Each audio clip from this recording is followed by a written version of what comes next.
On this day, October 10th, 732, the Battle of Tours took place. Many people consider this to be one of the most pivotal battles in all of history. It definitely was one of the most pivotal battles in European history. It was here, somewhere between Tours and Poitiers in modern-day France, that the invading Saracen army was defeated by Charles Martel, Charles the Hammer. Now, Charles was the mayor of the palace. He wasn't a king or a lord. He was an important guy, but he didn't have a very impressive title. The mayor of the palace. The Islamic caliphates had been expanding for over 100 years. In a blink of an eye, they had come storming out of Arabia, conquering most of what was left of the Roman Empire and the Sassanid Iranian Empire. They completely overthrew the old order. They imposed their religion, and for many, that wasn't such a big deal, not at first, because many people, different sorts of sects and organizations and different religions, were quite happy to convert to this religion. It meant low tax, and a lot of people in places like Egypt weren't very happy with the government in Constantinople. In Iran, the entire thing collapsed, and they were completely taken over. And their old religion was replaced completely with Islam. There are some overlaps between that religion and Islam, and so it wasn't too difficult for them to adapt to it.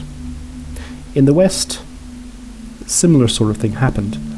A lot of Christians, Catholics, converted quite easily.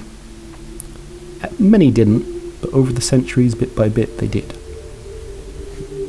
When they invaded Spain in 711,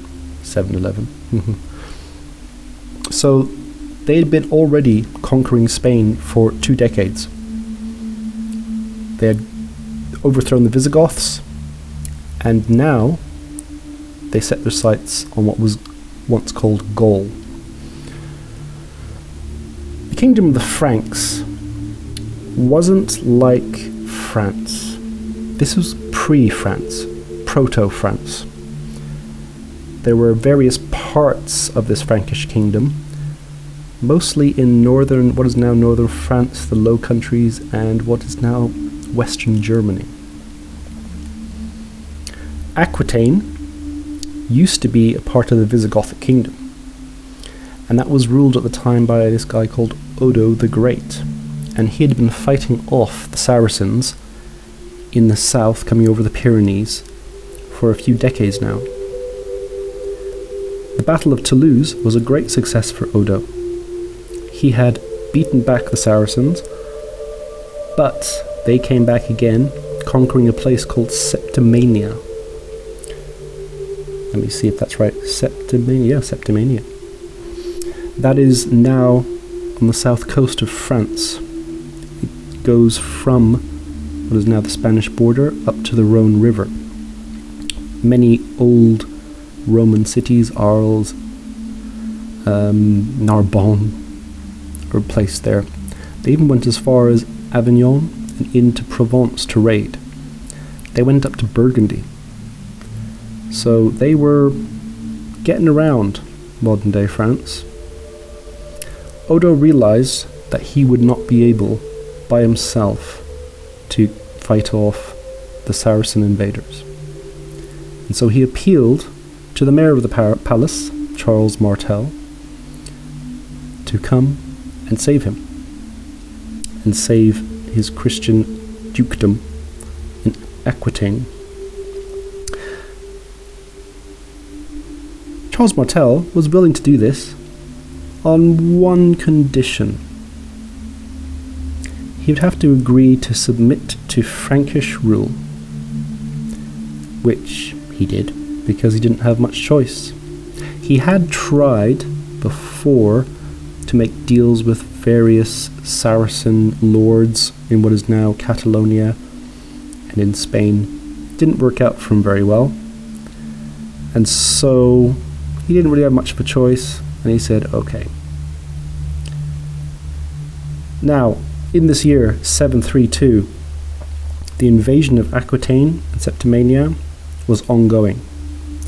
Some people consider these things to be raids. I'm not sure if they were raids. Or can't raids also lead to invasion?